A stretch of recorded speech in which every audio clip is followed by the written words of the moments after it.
Women have been giving birth for centuries, so it's a pretty natural experience, right? Wrong. I'm Stephanie King, professional doula, childbirth educator, and the creator of the My Essential Birth course, the online childbirth education course that's helping women everywhere confidently achieve their best birth. Today's culture would have us think that birth should be treated like an illness or an emergency, and that most of us need other people telling us what's best for our bodies because we aren't the experts. So sit tight, because if you're tuning into this podcast, you'll probably start to believe in your body, your intuition, and find yourself empowered and confident to do what it takes to have the birth of your dreams. If you like listening to me take you through these weekly topics step by step, then you're going to love the My Essential Birth course. Make sure that you're subscribed to the podcast, and definitely head over to myessentialbirth.com for the free downloads mentioned right here in these episodes, and to join the birth course and community full of pregnant moms just like you. I have to add a disclaimer that I am not a medical professional and I cannot provide medical advice. All of the information expressed in this podcast are based off of personal, professional, and educational experiences and are my own opinions. Please work with a provider you trust for medical advice during your pregnancy and birth.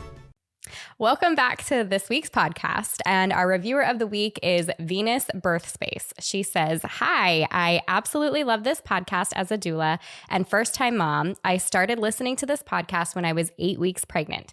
The information you share with your community is golden. This podcast has not only helped me improve my methods as a doula, but also provided me with a sense of ease and confidence during my home birth and postpartum journey.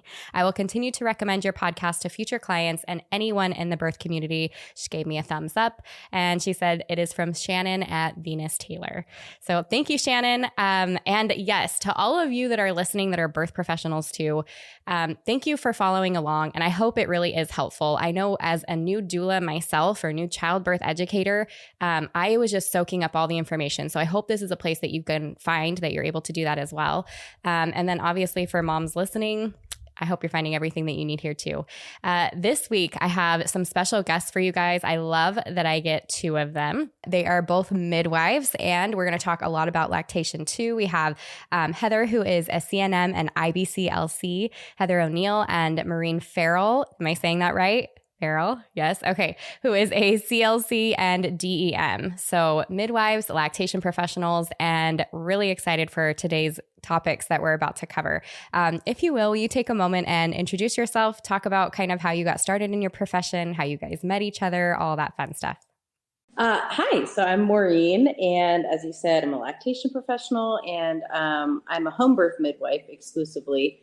And I ended up getting started in the birthy space of my professional life through herbalism. I was attending an herbal school, and I was taking like a women's reproductive health class, and my teacher was a midwife, and she was like, I'm going to sign you up for my doula class, and you're going to take it. And I was like, oh, okay, sure. That sounds fine, I guess. And then she was right. It fit. And from there, I just kind of kept escalating. I'm Heather O'Neal, and I'm super excited to be here.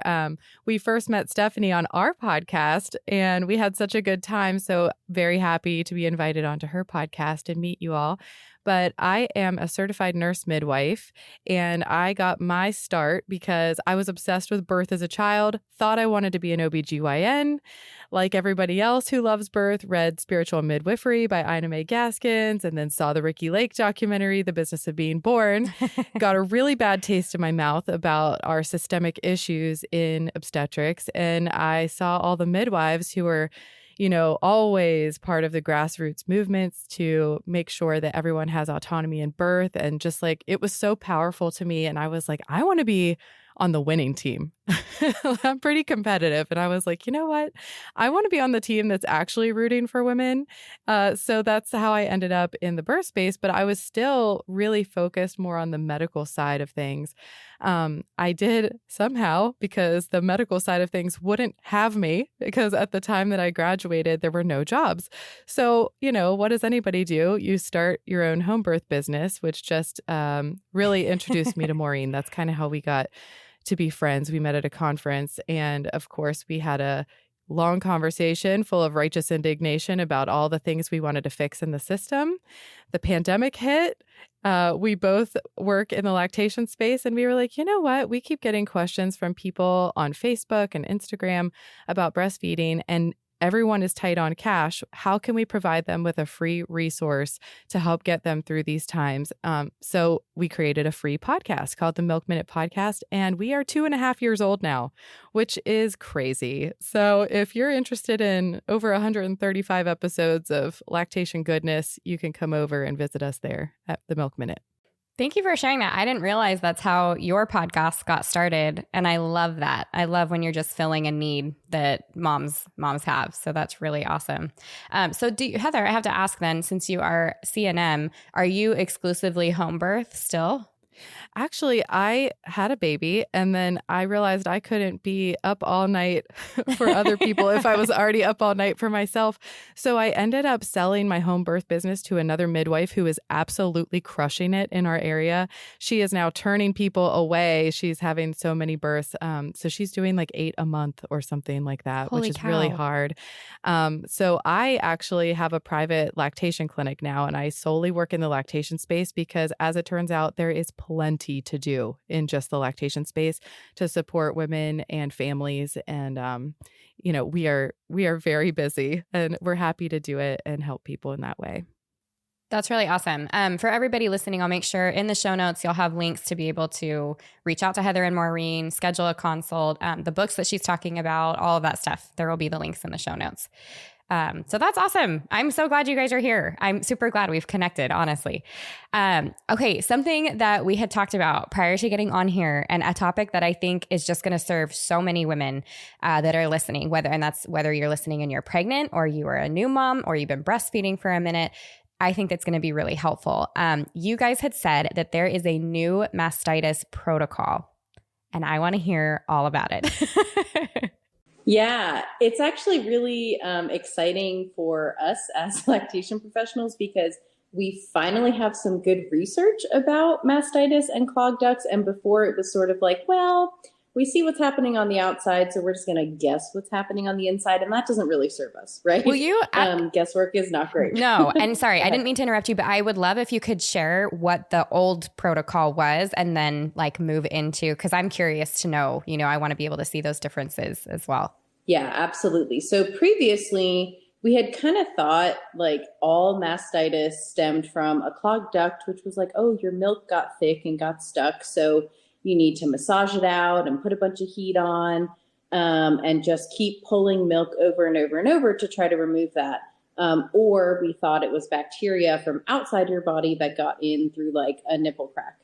And, previously, if you had any systemic symptoms like a fever, immediate antibiotics. So now we realize that is not what a clogged duct is at all, nor is that where the bacteria in mastitis comes from. So if you have a clogged duct, it is actually just inflammation that is pressing on the sides of your milk duct.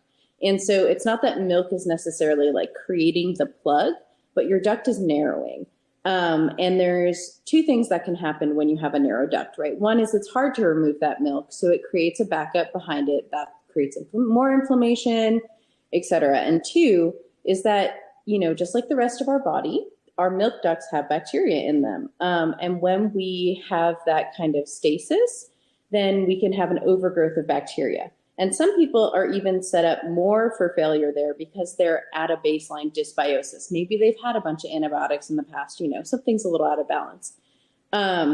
So in light of that, do you want to talk about the new treatments that we're doing, Heather? Yeah, well, first, let's talk about the treatments that we have to stop doing. So now that we know that it's all based on inflammation, we have to stop causing more inflammation, which means stop doing excessive amounts of heat, vibration, aggressive massage.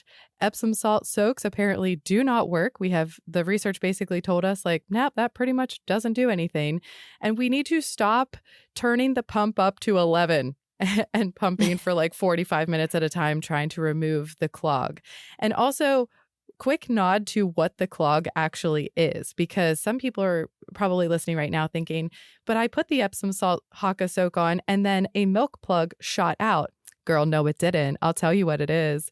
It's actually a biofilm from the bacteria, which has basically caused the lining of your duct to shed. And it's like a mucus biofilmy plug with milk stuck to it. So it looks like milk, but it's actually like the lining that's damaged that's being sloughed off. And I hate the word sloughed. It's really gross. As you're describing all of this, I'm kind of like, The whole thing's a little gross. Yeah. Everyone who's brushing their teeth right now is like, ugh, oh God. Yeah. Okay. Oh, you're brushing off biofilm when you Yes, brush your you teeth. are brushing off biofilm. And, you know, I kind of have started to equate this to like everyone has had diarrhea at some point in their life. And when you look in the toilet and you're like, ew, look at all that mucus. That is the lining of your intestines that has been damaged and has to be removed so the new lining can regrow. So Heather, I think you just made it more gross. I'm going to have to put a disclaimer at the front of this for all these new moms in those first 12 weeks. Yeah, I know. And by the way, if your baby does suck it out and swallows it, it's fine. You know, so I know it's disgusting, but humans, right? Like, what are you going to do? We're just animals. Yeah. So anyway, we have to stop doing all of the things that cause more inflammation, which is just going to lead to more of that gross stuff. We're treating it more now like an injury. So when we have an injury, we do ice. We do NSAIDs, which is ibuprofen. Motrin is the brand name of it. And then we still want to feed on that breast or pump on that breast, but not aggressively. We are just removing what we can. And a lot of people do see a decrease in supply on that one side when they're pumping, and that's okay. It is what it is. We have some damage. We just need to be very gracious with our body as we kind of move through this injury. And within 24 hours, we kind of know which way we're going to go. So if we are feeling a little bit better the next day, good. Carry on as normal. We're going to keep doing the ibuprofen, keep doing the ice. We're going to actually, for the most exciting thing about this protocol for us crunchy nutty people is that the Academy of Breastfeeding Medicine actually recommended probiotics. So we have to fix the underlying issue that caused the inflammation in the first place, which is a dysbiosis. So we have to fix the issue of dysbiosis and possibly hyperlactation. So if you are pumping above and beyond what your baby actually eats in a day, your ducts are working triple time, quadruple time, and they're not happy doing that. So we have to kind of fix that, maybe correct your oversupply by working with a lactation professional like Maureen and I or anyone in your local area. So we can kind of calm the system down and get it back to homeostasis. Yeah, and really, ABM is now taking a very conservative look at antibiotics, realizing that we've just been way over prescribing. And it's really refreshing to see that. Yeah. Because previously they basically said almost every case of mastitis needs this in order to resolve. Yeah. And so, and I don't know about you, Heather, but personally in practice, I've seen this new protocol work really well. Just had somebody this week who day one, had a fever and had flu-like symptoms. And I was like, okay, we're going to do the ibuprofen and ice and you're going to go to bed. And it was a slow improvement, but absolute full recovery by day 3, no antibiotics needed. I was really impressed. Yeah, I have to say I've seen the same except for one case. And this patient was an exclusive pumper, a natural oversupplier. We did what we could to correct it. I even did ultrasound treatments. So that is one of the treatments listed on the new protocol. So you can actually get an ultrasound treatment, which actually feels kind of nice and it's warm. It's not like the ultrasound picture where we're looking in there. It's ultrasound waves that we're sending through, which promote healing and decrease inflammation. And they're very low intervention, which I'm all about that life. So in this case, we did end up doing antibiotics and it did work. And it actually corrected her oversupply, but now we're kind of lying in wait because anytime you do antibiotics, you're potentially contributing to more dysbiosis. So we're kind of in the gray area of like, okay, are we fine or are we not fine? But that's one case out of probably 10 that I've had since this new protocol came out. So we'll see. Yeah, I love that you guys are sharing that, and it's funny, ironic, I don't know, but I'm with you. There was something that told me early on that I don't need antibiotics every time I start feeling that way from mastitis. And so the very first time I got it, and this is what I have shared with people that I teach and even within my birth course now, antibiotics are there as kind of like a last resort. And you guys can tell me what you think in regards to what I have been recommending, which of course I'm going to add this information to that. But the interesting thing about mastitis, and you're talking about it being bacteria and infection, is when you get mastitis. So yes, your breast hurts. You can feel the clog. There's warmth, maybe like some redness there. But you also get those like, I feel like I have the flu, or like I like have the headache and I've got the fever and I have the chills. Like I don't feel good. And instantly I'm like, okay, well, what do I do in this situation? I'm going to move off of sugar and dairy, and which are things that you're saying are inflammatory. I start my honey tea that has apple cider vinegar in it. I'll chew like a clove of garlic with some honey morning and night. And then I'm drinking tons of water and taking vitamin C. And that protocol, just that little bit of what I do had worked for me every single time those things came on. And so I'm like, well, I'm going to share that with everybody I know, because I think there's negative side effects to taking a bunch of antibiotics, especially if you don't necessarily need them.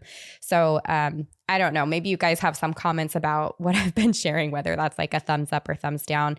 And I love that you're sharing like, the ibuprofen and the icing, and because on the other side of things, I don't know that I was necessarily doing heat, but I do say, and it did feel at least good for me when you're talking about this stuff they're sloughing off. Now I'm not going to be able to get that out of my head. But I do always say, like when you have that like clogged duct, like I was always told, have your baby nursing with their chin, like the direction of that duct. And so sometimes that would be like my baby's on the bed turned and I'm leaning over with my breast in whichever position is going to aim that clogged duct towards their chin. So they're getting that nice suck. And it would feel good when it sloughed off, now as I know, kind of like pop through. You're like, like something happened and that feels better. So anyways, now with my, minimal information, you guys can share if that's a good idea or a bad idea. So the new protocol actually says that there's no evidence that dangle feeding works. However, we have a bunch of lymph nodes in our armpits. And often when we have engorgement or inflammation of any kind of taking the pressure by gathering the breast up with your hands, even like laying on your back and having your partner grab your breast with their hands and kind of like lifting it over the chest and just kind of holding it there, really opens up those channels. And sometimes you can feel that inflammation kind of drain out, and then just feed your baby as normal. You should feed your baby in any way that it feels good to you, though. So, just because we don't have good research that says that dangle feeding works, if you want to dangle feed and that's your prerogative and your baby loves it and it's going to be a good time feed, then do it. But I'm going to actually punt this over to Maureen to talk about which bacteria is causing which symptoms, because I think this is fascinating. Yeah. So, I do want to take a note on your kind of general recommendations. Those are great. If people have the ability and resources to like step back from pro-inflammatory foods, and they have the ability to stay home and rest, absolutely, they should do that. Something else that I tell people, especially when that's not possible, when they're like, I'm a nurse, I have a 13-hour shift coming up, no way can I go home, not have dairy, and like lay down. What I tell people then is like, okay, do your best. And also, why don't you get that prescription filled for antibiotics? Because when you need it, it's going to be a Sunday night at 2 a.m. So true. Nobody's going to be there. So you don't have to take it. You can get it filled. You can put it in your cabinet and it's there if you need it. If we feel like things have escalated to a point where our current method is not working to help. Yeah, that's really smart. I'm glad that you shared that. And I think I'm definitely going to bring that up and share this a little differently the way that I share that. I think that's really wise because you're absolutely right. And I have been there. How many of us have, you're totally right. And also it really just highlights the lack of access to care that we have.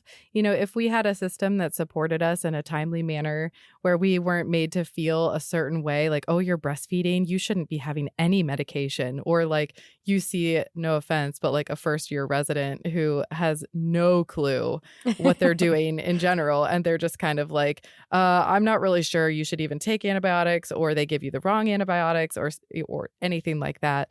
So, making sure that if it's a good time for you, yes, get the antibiotics that you need, hang on to them, and then be in touch with that provider, which is why Maureen and I love collaborating, because I can prescribe and I'm happy always to collaborate with other people. And thanks to the pandemic, I never thought we'd say that, but we can prescribe over state lines now to kind of correct this access to care issue that we're having. So, use the resources that you have. And yeah, let's talk about the funny little bacteria guys in there. Yeah. So, I don't have my specific notes in front of me, so correct me if I'm not remembering right, Heather. But most of the time what we're seeing, and we have kind of known this, is that staph is like the criminal here. It's the bacteria that causes those biofilms. Staph loves to cause a biofilm. It just loves it. But staph lives in our body naturally. It's not automatically pathogenic. But the interesting thing is that just having the inflammatory response locally in the breast can cause a systemic response that mimics an infection. So that's actually what is then causing those flu-like symptoms, body aches, fever, and not necessarily because we suddenly have a systemic infection. Well, we have this beautiful ecosystem of bacteria living together, mostly harmoniously all the time. But the interesting thing about staph is that staph is not the culprit for the systemic stuff. Staph causes like the swelling in the specific duct, which is why some people are like, oh, I've got a plugged duct. And you're like, how do you feel? And they're like, I feel fine, except it hurts over here by my armpit. So that's staph most likely that's causing the heat, the redness, the plug. Yeah. There are other bacteria with names that I cannot pronounce that actually, when they get too prolific, they have a toxin that's released. And that toxin is what our body is responding to systemically. So that's where we get the fever, the chills, the flu-like symptoms, the malaise. So that's not necessarily staph. That does not mean that staph is not also in play. I think they do go hand in hand a lot, but what we're saying is don't ignore it and think that it's not a real mastitis if you don't have a fever. It's really inflammatory mastitis is what we're calling it. So first it's inflammatory mastitis, which could be either systemic or the hardened area. And then it could move to a bacterial mastitis, or it could morph depending on how your body reacts to it. Some people's bodies love to wall things off. It sees a foreign invader and it goes, okay, I shall wall this off. And then we end up with either a galactocele, which is like a collection of milk in a ball, usually near the areola.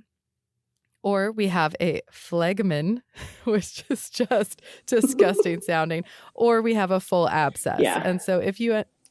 And, I just have to say, I have a real problem with people's bodies who respond this way. I'm like, come on, you didn't have to do this. Because that really can make treatment a little bit complicated, because then often we have to actually go to that site and drain that out, right? Because their body is not necessarily going to reabsorb whatever's in that pocket of fluid. But interestingly enough, of course, also the protocol for treating this has changed too. And in the past, we'd send people in when these pockets of fluid got big enough to get them drained, aspirated with a giant needle that is terrifying. And for most people, they come back. And so we'd send them over and over and over again to get stuck with a huge needle and get that stuff pulled out. So now for a lot of that, ABM is recommending putting in a gravity drain at that first contact for drainage. So leaving a tube in there essentially to let it keep draining out. And then that helps people prevent those repeated aspirations, which are just causing more trauma and more inflammation. Yeah, that's really neat.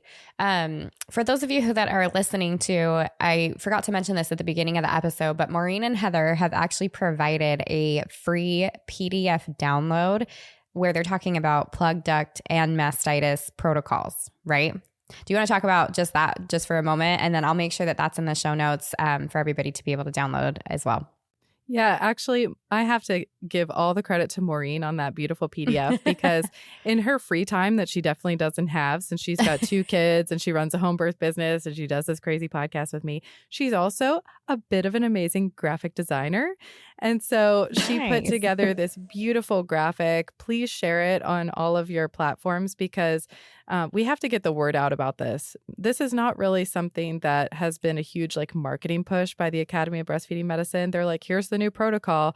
And it's really up to us to make sure the information is disseminated. So you all can actually be a part of this by sharing it. And we would greatly appreciate that because, there's going to be someone listening to this at 2:00 in the morning with a hard spot on their boob, getting ready to aggressively massage it. And who knows, maybe the graphic pops up thanks to you.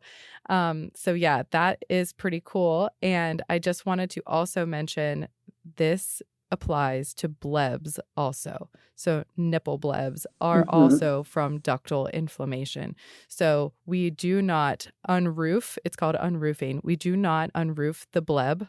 It's when you scrape it with a needle that you think you've probably tried to sterilize. Right. We're not taking that sewing needle with a lighter in your bathroom and sanitizing it and sticking yourself in the white bleb on your nipple. Please don't do that. And don't let a provider do that either. You're going to have to describe nipple blebs for women listening because I am like, let's hear it. It's been so fun having you describe things, Heather. Please go again. Oh, okay. All right. Strap in, everybody. It's going to get gross. So sometimes we have the bacteria, depending on where it is, right? Like you could have a really, really deep plug, quote unquote, inflammatory response in the back of your breast at like a really lower segment lobe, or you could have this inflammatory response closer to the nipple area. And your body does not like this inflammation and will, like I said, wall it off. But sometimes that literally means your body grows like a skin blanket over the port of your nipple where the milk should be coming out of your nipples. So your body's like, I know how to take care of this. Insert skin blanket. And so the milk keeps trying to come through it. And it looks like this bubbled up, extremely painful white spot on the tip of your nipple. And it looks like a whitehead that should be popped on your face, but it is not. It is not. And sometimes you can just kind of gently apply coconut oil, which can soften the skin that has kind of grown over it. We like to do moist wound healing. So your nipples really want to be in a happy environment. And coconut oil is also really antimicrobial, which is super nice to use. So that's basically what a nipple bleb is. Please don't pop it. Please don't stick a needle in it. Same protocol applies. We're going to do, except add coconut oil, the ibuprofen, the ice, all of that. Okay. Thank you. That's You're awesome. welcome. All right. I would love for everybody to know exactly where to find you. So if you will give me all of your website information, Instagram or social media, contact, all of that stuff. And then again, I will have that in the show notes in the email that goes out this week too. Yeah, you can find everything we do at milkminutepodcast.com. Very simple. Transcripts. You can listen to episodes there, all the extras, links for everything else. We are on Instagram and TikTok at milk_minute_podcast. And then you can find us on Facebook at the Milk Minute Podcast. You can email us at milkminutepodcast@gmail.com. And we love to answer your emails. And we have a Patreon as well. And we pretty much talk to our patrons daily. They have like messaging access with us, bonus episodes, things like that. So. And also, if you wanted to book a private lactation consult with Maureen or I, Maureen is at highlandbirth.com, right, Maureen? Mm-hmm. And, HighlandBirthSupport.com. HighlandBirthSupport.com. And I am at breastfeedingforbusymoms.com.